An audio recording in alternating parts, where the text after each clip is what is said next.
नमस्कार, आदाब। आप देख रहे हैं खबर अड्डा और मैं हूं आपके साथ सुम्बुली रम। दोस्तों, गृह मंत्री अमित शाह के लिए ये क्या बोल गए आरजेडी अध्यक्ष लालू यादव।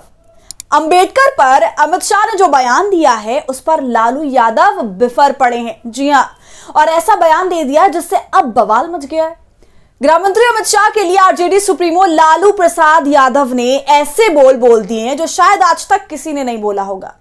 जी हां दोस्तों, देश के गृह मंत्री अमित शाह ने राज्यसभा में बाबा साहब अंबेडकर पर जो बयान दिया था और उससे जो बवाल पैदा हुआ है उस पर अमित शाह ने पूरी प्रेस कॉन्फ्रेंस कर डाली।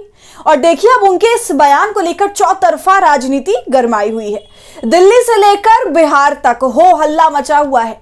अमित शाह के इस्तीफे की बात तक उठाई जा रही है। और गौर करने वाली बात तो यह है कि पिछले कुछ महीनों से गृह मंत्री अमित शाह पर लगातार निशाना साधा जा रहा है। जहां पहले सबसे ज्यादा विपक्ष का टारगेट पीएम मोदी हुआ करते थे, वहीं आज अमित शाह को लेकर घेरा जा रहा है। खासकर आम आदमी पार्टी के चीफ अरविंद केजरीवाल तो लगातार हमलावर रहते हैं।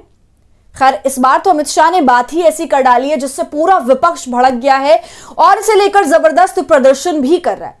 और इस प्रदर्शन का ऐसा प्रेशर पड़ा भाजपा के ऊपर कि उसने प्रेस कॉन्फ्रेंस ही कर डाली, वही प्रेस कॉन्फ्रेंस जिससे भाजपा हमेशा भागती है। तो दोस्तों, इस मामले पर सियासत तो खूब गरमाई हुई है और अब देखिए, इस पर लालू यादव का बयान वायरल हो रहा है। दरअसल गुरुवार सुबह राष्ट्रीय जनता दल के सुप्रीमो लालू प्रसाद यादव ने गृह मंत्री अमित शाह पर विवादित बयान दिया। उन्होंने कहा कि अमित शाह पागल हो गए हैं। उनके बयान को हमने सुना है, ये घृणा कार्य है, उन्हें फौरन इस्तीफा दे देना चाहिए। पहले आप लालू यादव का वो बयान खुद ही सुन लीजिए। को लेकर जिस तरीके से बयान दिया है, अब इस्तीफे की मांग हो रही है। अमित शाह पागल हो गए और घृणा है उनको बाबा साहब अम्बेडकर से। देखा है, हमने सुना है। हम उनके ये पागलपन को हम करने में करते हैं। बाबा साहब अम्बेडकर महान भगवान है। सब आप चाहते हैं कि उन्हें इस्तीफा देना चाहिए सर? तो एकदम इस्तीफा देना चाहिए, भागना चाहिए, राजनीति से त्याग करके भागना चाहिए। तो सुना आपने दोस्तों, लालू यादव ने बिना किसी लाग लपेट के सीधा देश के गृह मंत्री अमित शाह को पागल कह दिया।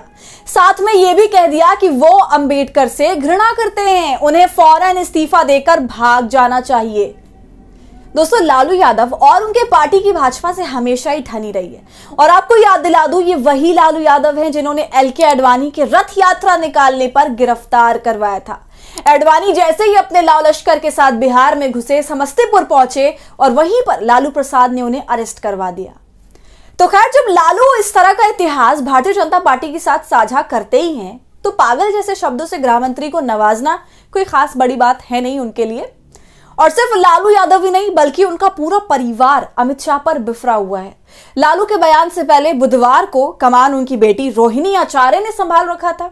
वो लगातार सोशल मीडिया के जरिए इस मुद्दे पर अपने अंदाज में अपनी बात लिख रही थी। अब लालू का बयान सामने आने के बाद बिहार की राजनीति में भी गर्मा गर्मी दिखने लगी है। दोस्तों, आप तो जानते ही हैं कि ये सारे मामले की शुरुआत कैसे हुई थी। बीते मंगलवार को संविधान पर चर्चा के दौरान राज्यसभा में केंद्रीय गृह मंत्री अमित शाह की ओर से अंबेडकर के बारे में एक टिप्पणी की गई, जिसमें उन्होंने विपक्ष पर कटाक्ष करते हुए कहा कि आजकल फैशन बन गया है, अंबेडकर अंबेडकर अंबेडकर, इतना नाम अगर भगवान का लेते तो 7 जन्मों के लिए स्वर्ग मिल जाता। अब इसी टिप्पणी पर सियासत गरमाई हुई है। विपक्ष घेर रहा है, आरोप लगाया जा रहा है कि शाह ने अंबेडकर का अपमान किया है, दलितों का अपमान हुआ है। विपक्षी दलों ने आरोप लगाया कि यह टिप्पणी दर्शाती है कि भाजपा और आरएसएस के नेताओं में अंबेडकर के प्रति काफी नफरत है। पहले आप अमित शाह का वो बयान सुनिए। मान्यवर, अभी एक फैशन हो गया है, अंबेडकर अंबेडकर अंबेडकर अंबेडकर अंबेडकर अंबेडकर। इतना नाम अगर भगवान का लेते तो 7 जन्मों तक स्वर्ग मिल जाता। अच्छी बात है ना, सुनिए ना।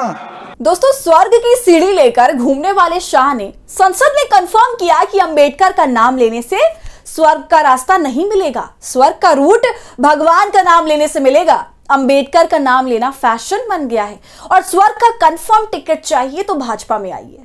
शाह स्वर्ग टूर एंड ट्रैवल्स में संपर्क करिए। लेकिन देखिए, अपने दिए बयान की गंभीरता शायद अमित शाह जी को बखूबी समझ आ गई और उन्होंने अपनी सफाई में इस पूरे मामले को लेकर बाकायदा एक प्रेस कॉन्फ्रेंस कर डाली। मगर देखिए, एक सीधे से सवाल का जवाब उन्होंने नहीं दिया कि आखिर उन्हें यह कहने की जरूरत ही क्या पड़ी कि अंबेडकर की जगह अगर भगवान का नाम याद कर लेते तो 7 जन्मों में स्वर्ग मिल जाता। आपने इस तरह से क्यों कहा कि अंबेडकर के नाम पर एक फैशन निकल पड़ा है? दोस्तों, अमित शाह ने अपने पूरे प्रेस कॉन्फ्रेंस में भाषण की बातें दोहराई, कांग्रेस पर हमला किया कि किस तरह से उन्होंने अंबेडकर साहब का अपमान किया था, मगर खुद जो उन्होंने कहा उस पर कोई स्पष्टीकरण नहीं दिया। यहां तक कि बातों को गोल गोल घुमाते हुए वो आर्टिफिशियल इंटेलिजेंस तक की बात करने लगे, फेक न्यूज की बात कर रहे थे, ये तक कह रहे थे कि मेरे बयान को लेकर कांग्रेस ने जो किया है हम उस पर लीगल एक्शन लेंगे। मगर जो सीधा सा सवाल जिसको आपको जवाब देना चाहिए था कि आपने ऐसा कहा ही क्यों, इसका उन्होंने जवाब नहीं दिया। तो क्या देश के गृह मंत्री इस बात को समझते हैं कि बाबा साहेब अंबेडकर के क्या मायने हैं? बाबा साहेब अंबेडकर का मतलब संविधान है, जिसमें देश के दलित, पिछड़ों, वंचितों को न्याय मिलता है। वो देश का संविधान जिसकी धज्जी आपकी पार्टी के नेता उड़ाना चाहते हैं। गृह मंत्री जी, आपने एक सरल से सवाल का जवाब नहीं दिया। वहां पर पूरा का पूरा जमावड़ा था गोदी मीडिया का, और गोदी मीडिया भी वही सवाल पूछ रही थी जो अमित शाह सुनना चाहते थे। तो अब असल सवाल तो यह खड़ा होता है कि आखिर क्या वजह है कि आपकी पार्टी के नेता लगातार संविधान को बदलने की बात करते रहते हैं? और अगर बाबा साहब का नाम लेना फैशन ही है, तो क्या इस देश का 20% दलित समाज फैशन के पीछे भाग रहा है? वो करोड़ों लोग आखिर कौन है जो बाबा साहब की पूजा करके स्वर्ग का रास्ता तलाश रहे हैं? जी हाँ, इस देश की 20% दलित आदिवासी आबादी बाबा साहेब को भगवान मानते हैं। वही बात है, मानो तो भगवान, ना मानो तो पत्थर। जैसे भाजपा के बहुत सारे नेता मोदी को विष्णु का अवतार मानते हैं, मोदी खुद भी अपने आप को नॉन बायोलॉजिकल बताते हैं। और दोस्तों, बीजेपी संविधान को कितना मानती है ये पूरा देश जानता है। संविधान के नाम पर बीजेपी बैसाखी पर है, इसलिए संसद में संविधान पर चर्चा कराई गई। चर्चा के आखिरी दिन अमित शाह के मुंह से वो निकल गया जो एक्चुअल में मनुवाद है। वो मनुवाद जिसे राहुल गांधी ने संसद में खड़े होकर समझाया, और फिर क्या था, बात जुबान से तीर कमान से निकल चुका था। और फिर संविधान पर हो रही चर्चा को अमित शाह ने खुद ही गुड़गोबर कर दिया, जिसके लिए सफाई देने भी वही आए और वहां भी उन्होंने इधर उधर की बातें करी।